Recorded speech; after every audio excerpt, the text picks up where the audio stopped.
So for homeowners looking to rent their house for the first time, what do they need to do to prepare? How do they prepare for the transition from being an owner to having renters come in their house?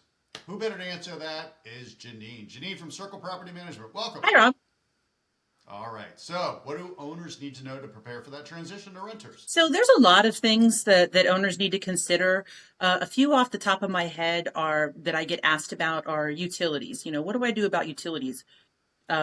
Also, insurance. Do I have to change my insurance at all? Another thing to consider is if your home is in an association, whether that's a condo association or a homeowners association.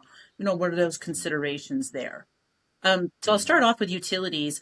It's very important that owners leave utilities in their name until tenants move in. Even if the property is going to be vacant, you don't turn off the utilities when you leave. That's needed for things potentially like cleanings, photos, showings, etc. So the tenants turn those utilities over into their name before the lease starts, and then we take care of turning those back into the owner's name once the lease ends. So there's no disruption in service, but the owner does need to leave them on until that lease starts. Got it. Uh, Okay. the second consideration is landlord insurance. So you need to change your policy over from a homeowner's policy to a landlord policy. Most insurance companies are very familiar with that, and they can help you out. And it's usually just a call to see what their conditions are. Some companies will turn it over to a landlord policy once the property's vacant.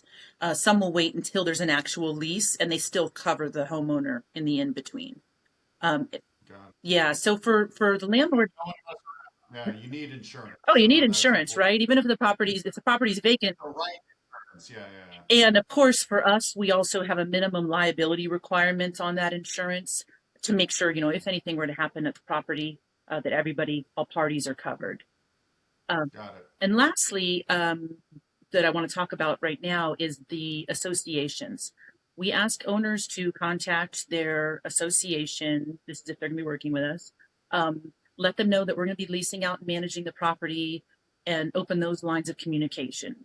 Because some associations, if we just reach out and say, "Hey, we're going to be managing the property," they're like, "We don't know you."